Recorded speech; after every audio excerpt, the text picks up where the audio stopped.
Halo marketers, jumpa kembali bersama saya Baby Antoneta dalam 10 Minutes Industry Update dari sektor Government and Public Services.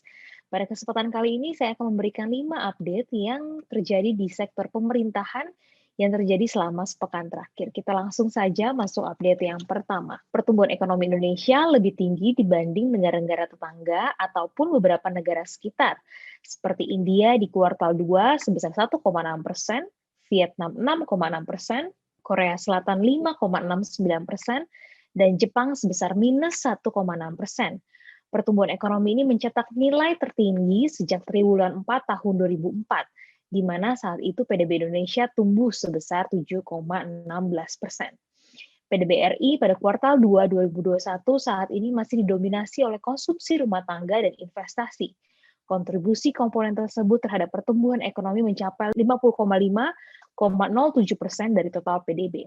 Pertumbuhan komponen ini salah satunya didorong oleh indeks keyakinan konsumen pada kuartal 2 yang tercatat sebesar 104,42%, lebih baik dibanding dengan catatan IKK di kuartal 2 tahun 2020 sebesar 82,14 poin. Berikutnya, sumber pertumbuhan ekonomi adalah melalui pembentukan modal tetap bruto (PMTB) atau investasi tumbuh sebesar 7,54% year on year. Fenomena yang mendukung pertumbuhan PMTB ini adalah tumbuhnya realisasi dari belanja modal yang bersumber dari APBN dan realisasi investasi. Indikator berikutnya yaitu ekspor barang dan jasa yang meningkat 31,78%. Ekspor barang dan jasa ini menyumbang 20,31% terhadap keseluruhan PDB. Pertumbuhan ekspor yang menggembirakan ini didorong oleh peningkatan perekonomian yang telah dialami sebagai negara mitra dagang utama Indonesia.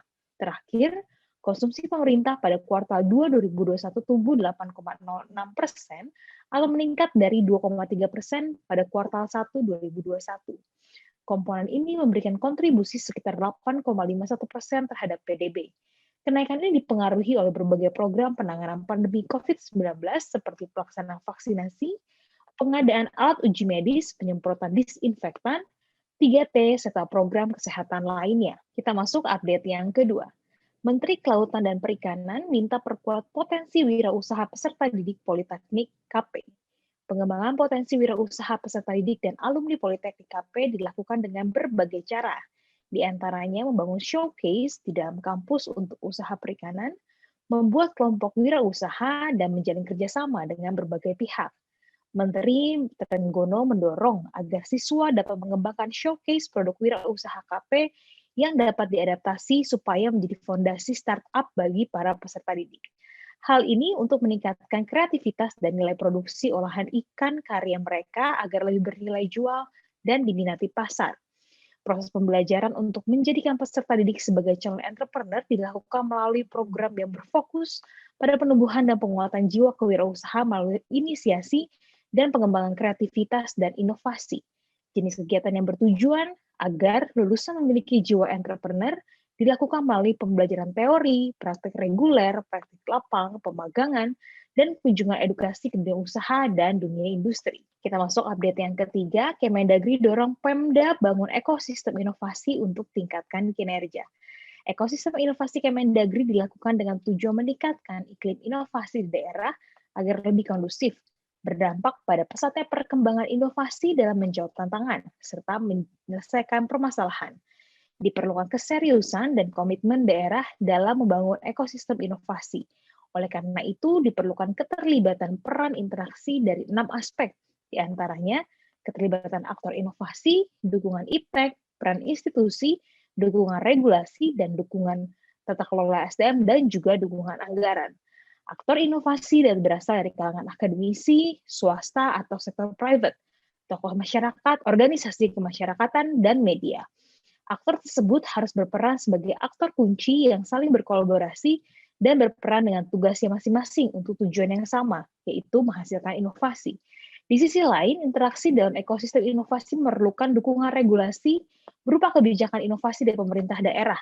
Kebijakan tersebut dapat berupa peraturan daerah, peraturan kepala daerah, dan lainnya. Update yang keempat, Jokowi dukung inisiatif Kementerian Pertanian terkait pelatihan petani milenial. Kementan menggelar pelatihan wirausaha pertanian kepada 1 juta petani milenial dan kepada ribuan duta petani andalan. Pelatihan ini diharapkan mampu meningkatkan profesionalisme dan daya saing produk Joy Indonesia di pasar internasional. Persaingan antar produk pertanian ini saat ini sudah lintas negara, sehingga petani Indonesia harus kompetitif dalam keterampilan teknis, kompetitif dalam pemanfaatan teknologi, serta kompetitif dalam model bisnis dan manajemennya. Materi pelatihan yang diberikan terkait dengan kewirausahaan pertanian, mulai dari pendampingan mendapatkan akses kredit usaha rakyat, materi pengolahan tanah, materi pemasaran, dan materi aktivasi kepada petani milenial yang ada di sekitarnya. Pemerintah akan berusaha membuat sektor pertanian menjadi sektor yang menguntungkan, juga sebagai sektor yang mampu meningkatkan kesejahteraan. Oleh sebab itu, petani sebaiknya tidak hanya bergerak di hulu atau di on-farm saja, melainkan harus masuk ke tahap hilir serta tahap pengolahan pasca panen sampai ke packaging dan trading.